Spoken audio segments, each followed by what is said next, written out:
night. Buddy Hield with his 8th three-pointer, 28 points, and there you go, Stan. Ok, what's up mes butters? J'espère que vous allez bien. Bienvenue sur ma chaîne Magic Mike Curry où ça parle actualité NBA. Je sors des vidéos tous les jours sur l'actualité NBA, playoff, analyse de la veille et prédiction du soir. Donc n'hésite pas à t'abonner si tu ne veux rien rater. Analyse du jour, bonjour. Aujourd'hui, on a deux matchs incroyables qu'on va analyser. C'est bien évidemment Cleveland, Indiana et Houston Warriors. C'est parti.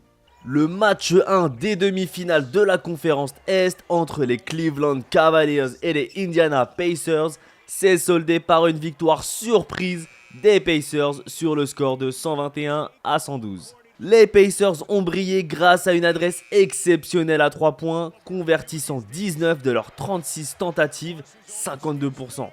Cette efficacité a été portée par des performances notables de Tyrese Haliburton, 22 points, 13 passes décisives, Andrew Nembhard, 23 points, 5 sur 6 à 3 points, et Aaron Nesmith, 17 points. Haliburton s'est également illustré en défense avec 2 contres cruciaux en fin de match, dont un sur Max Strus à un moment clé.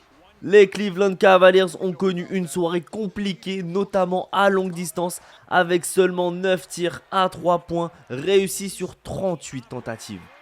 Donovan Mitchell a inscrit 33 points, mais a manqué d'efficacité à 3 points, 1 sur 11. L'absence de Darius Garland s'est fait ressentir, affectant la fluidité offensive de l'équipe. Ty Jerome, bien que performant avec 21 points, n'a pas pu compenser entièrement ce manque. Et ouais les gars, les Cavaliers qu'on croyait invincibles ou presque a été un peu enrayé. La machine là, ça a été compliqué. Indiana vraiment grosse surprise. Moi clairement sur le papier, je voyais les Cavaliers l'emporter surtout au premier match, sachant que les Cavaliers se sont un peu plus reposés. Au final, que nenni les gars. Franchement, bravo à Indiana qui a bien attaqué et surtout bien défendu. Parce que franchement, pour faire 1 sur 11 sur Mitchell aux 3 points, il faut vraiment le coller. On a eu aussi un bon Tyrese Haliburton. Clairement, depuis qu'on lui a dit qu'il était surcoté, je crois que ça lui a piqué dans son orgueil. Et dernier match, il a excellé contre Milwaukee. Et là, ce match-là, je crois qu'il a envie de prouver des choses. Donc là, franchement, il a été parfait. On va le dire. Clairement, en termes de passes, il a 13 passes. Il a 22 points. Il fait un petit peu de rebond. Franchement, c'est un bon playmaker. Il arrive à faire, à faire jouer il arrive à faire jouer ses coéquipiers. Il met de l'espace, il met du spacing. Il arrive à percer la défense. Franchement, hier soir, Tyrese a été complet. Et c'est pour ça que les Pacers ont gagné, clairement. Et les gars, attention à Nembhard, les gars. On ne croit pas, mais il est incroyable. Il est très fort. Il arrive à être un bon lieutenant. En tout cas, le lieutenant de l'ombre. Et franchement, les chiffres le montrent. 23 points, 5 sur 6 à 3 points. Il a été très efficace. Il l'est toujours. Et clairement, regardez ses stats, il est toujours régulier, Nembhard. On ne le met pas forcément en avant, mais il est toujours très bon. Donc faites attention, Indiana, ils sont quand même coriaces cette année. Passons maintenant au match 7 entre les Golden State Warriors et les Houston Rockets. Les Warriors se sont imposés 103 à 89 au Toyota Center, éliminant ainsi les Rockets et accédant aux demi-finales de la conférence Ouest. On peut noter bien évidemment Buddy Hield, auteur d'une performance exceptionnelle. Il a inscrit 33 points avec un impressionnant 9 sur 11 à 3 points, égalant le record NBA pour un match 7. Côté Rockets, bien évidemment Amen Thompson, meilleur marqueur de Houston avec 24 points et 9 rebonds. Les Warriors ont rapidement pris l'avantage grâce à une défense efficace et une adresse extérieure remarquable, notamment de Hield. Bien que les Rockets aient tenté de revenir dans le troisième quart-temps, Golden State a scellé le match avec une série de 12-0 en fin de quatrième quart-temps.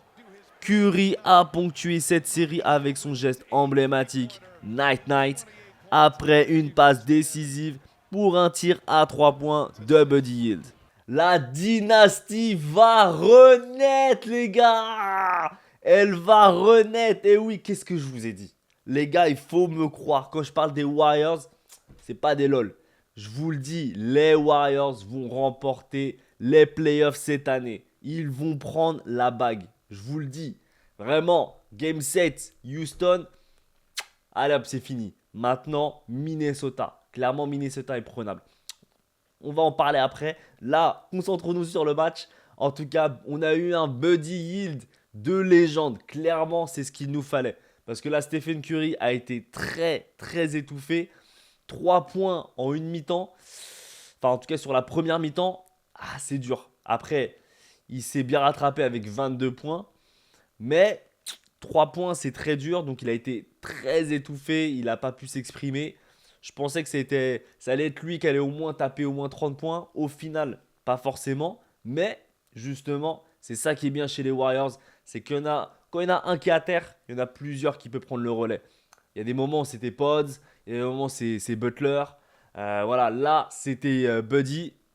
Buddy nous a fait du bien, clairement. Il y a des moments où il passe après le match, où franchement, il fait des matchs chaotiques. Là, il a fait un très bon match. Pourquoi? Parce qu'il y a une bonne alchimie. Et là, franchement, c'est très rare. C'est très rare quand, tu vois, un Jimmy Butler vient d'arriver. Il y a eu un changement. On a enlevé Andrew Wiggins. Voilà, l'effectif a un peu changé. Pas trop, mais elle a un peu changé quand même. Et il y a une alchimie qui s'est créée. Clairement, Buddy Hield et Jimmy Butler, vous direz que c'est les meilleurs amis du monde. À chaque fois, il y a des petites frasques, etc. Ils sont ultra rigolos. Et franchement, et ça, c'est ultra important, les gars. Franchement, quand je vous dis que l'alchimie, c'est ça qui fait gagner aussi une équipe, l'expérience et l'alchimie, clairement, si vous n'avez pas ça, il y a très peu de chances que vous gagniez une bague. Et là, on voit que Butler, il s'est bien, voilà, il est bien rentré dans le moule des Warriors, que Buddy, il se sent bien dans l'équipe, et ça se voit, il s'exprime bien. Et là, franchement, c'est clairement, on va pas se mentir, beaucoup grâce à une défense des Warriors, parce que là, ils ont tapé combien? Ils ont tapé 89 points. 89 points, les Houston Rockets. C'est un truc de ouf. Franchement, c'est très bas. Être en dessous des 90 points, c'est très bas. Donc franchement, la défense des Warriors a permis la victoire. Et Buddy Hield a été important, voire nécessaire pour cette victoire. Donc franchement, les deux combinés, une victoire au Game 7 qui permet du coup aux Warriors d'avancer et de taper les Minnesota. En tout cas, n'oubliez pas la petite prédiction que j'avais donnée sur les Warriors champions NBA. Je vous mets la vidéo juste ici, les amigos. Regardez-la. Je vous donne les 4 raisons qui vont permettre aux Warriors de l'emporter. Là, on est sur la première étape. Comme Minnesota vont se faire taper, je vous remettrai encore la vidéo pour vous montrer. On part sur les prédictions Boston, New York et OKC Denver ce soir. C'est parti. Let's go pour Boston, New York. Alors là, pour moi, au niveau de mes prédictions et de mon analyse, ça va être implacable. Pour moi, Boston va l'emporter. Au niveau de la série, déjà globalement, et sur ce match, clairement, Boston à la maison, premier match, il n'y aura pas de surprise. Comme je vous l'avais dit sur les saisons régulières, New York n'a remporté aucun match des top 3 des deux conférences, Ouest et Est. Donc les top 3 des deux conférences, il y a eu 0 victoire pour New York. Ça veut tout dire. Ça veut dire qu'ils ont du mal à gagner face à des grandes équipes. Quand c'est des moyennes, ils arrivent et c'est pour ça qu'ils ont pu du coup être dans le top en tout cas de la conférence Est. Mais là, en plus on est en playoff, ils vont surélever leur niveau. Boston, ah là là là là, ça va être très dur. Ça va être très dur pour New York.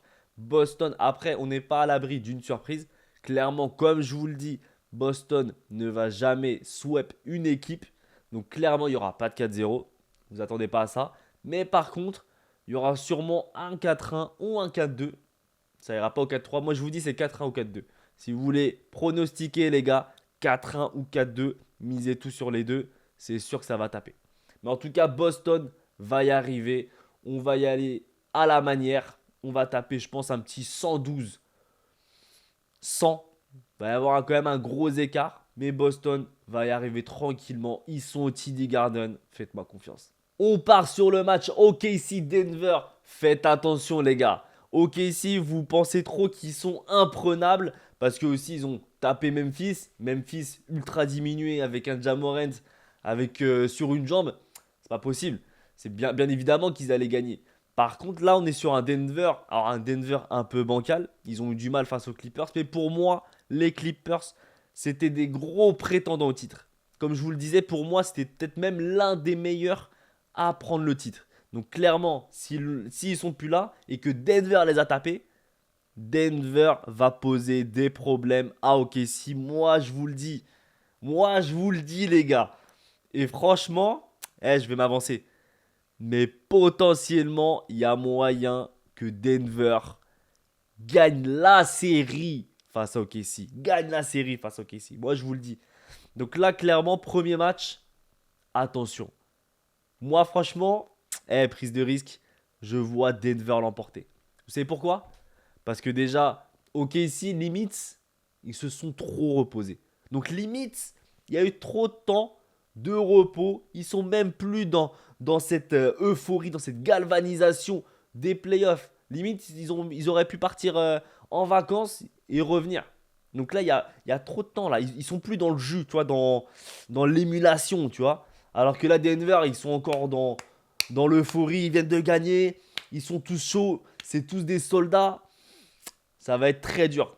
Après, moi je vous le dis, Russell Westbrook, encore une fois, le chat noir, il a fait gagner l'équipe dans la dernière série, je dois l'avouer, contre les Clippers. Il a été énorme sur le dernier match. Par contre là, je pense qu'il va être caca. Mais attention, mais pour moi, je vois Denver l'emporter clairement sur ce match 1, en tout cas. Il va y avoir du game. Je pense qu'on sera sur un petit 117-110.